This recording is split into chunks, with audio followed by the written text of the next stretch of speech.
ಮಂದಮತಿಯ ದುರ್ಗುಣಗಳ ಒಂದೆನಿಸದೆ ಪರಿಯಿಂದಲೇ ಸೇರಿಸಿದರೆ ಮಮ ಕತ್ತಲ ಅಗ್ರಯನು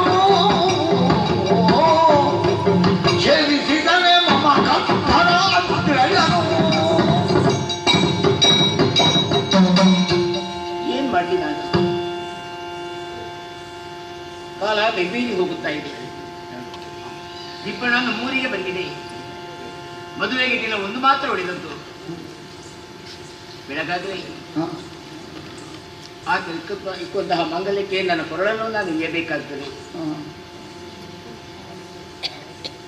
ನನ್ನ ಜೀವನವನ್ನೇ ನಾನೇ ಹಾಳುಗೆಡಕೊಳ್ಳಬೇಕಾಗ್ತದೆ. ಹರಿಯನ್ನು ಧ್ಯಾನಿಸಿ ಧ್ಯಾನಿಸಿ ಸಾಕಾಗಿ ಹೋಯಿತು. ಹರಿಯ ಕರುಣೆ ನನ್ನ ಮೇಲಿಲ್ಲ. ಹಾಗಿನ್ನು ಹರಿಯದಲ್ಲೇ ನಾನು ದುರಂತ ನಾಯಕಿಯಾಗಲಿ. ಅಲ್ಲದು ಆತ್ಮಹತ್ಯೆ ಮಹಾಪಾಪ. ಹೆಣ್ಣಾಗಿ ನಾನು ಆತ್ಮಹತ್ಯೆ ಮಾಡಿಕೊಂಡಿದ್ದಾದರೆ ಮುಂದಿನ 7 ಜನ್ಮದಲ್ಲೂ ನಾನು ಹೆಣ್ಣಾಗಿ ಹುಟ್ಟಬೇಕಾಗ್ತದೆ. ಹಾಗೆಂದು ಬಲಾತ್ಕಾರದ ಮದುವೆಗೆ ನಾನು ಒಪ್ಪಿಕೊಳ್ಳಲಿ. ಜೀವಂತವಾಗಿ ನನ್ನ ಶರೀರವನ್ನು ನಾನು ಒಪ್ಪಿಕೊಳ್ಳಬೇಕಾಗ್ತದೆ. ಅದು ಅಲ್ಲ, ಇದು ಅಲ್ಲ. ಹಾಗಾದರೆ ಪದವಿ ಏನಿದೆ?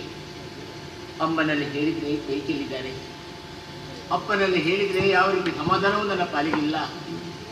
ನೀ ಕಣ್ಣಂದಿರು ಹಿರಿಯಣ್ಣನ ಮಾತನ್ನೇ ಪ್ರೋತ್ಸಾಹಿಸ್ತಾ ಇದ್ದಾರೆ. ಹಿಂದಿನ ಪತ್ರವಿ ನಿಜ ಈ ದಾರಿ ಎಳವಿಂದ ನನ್ನನ್ನು ತಿದ್ದಿ ತೀಡಿ ಬೆಳೆಸಿ ಅಂತ ನನ್ನ ಗುರುಗಳಿದ್ದಾರೆ ದೇವರು. ಅವರೇ ಪಥವನ್ನು ತೋರಿಸಬೇಕು. ಅವರಿಂದಲೇ ಪಥವನ್ನು ನಾನು ಕಂಡುಕೊಳ್ಬೇಕು. ಯಾರಲ್ಲಿ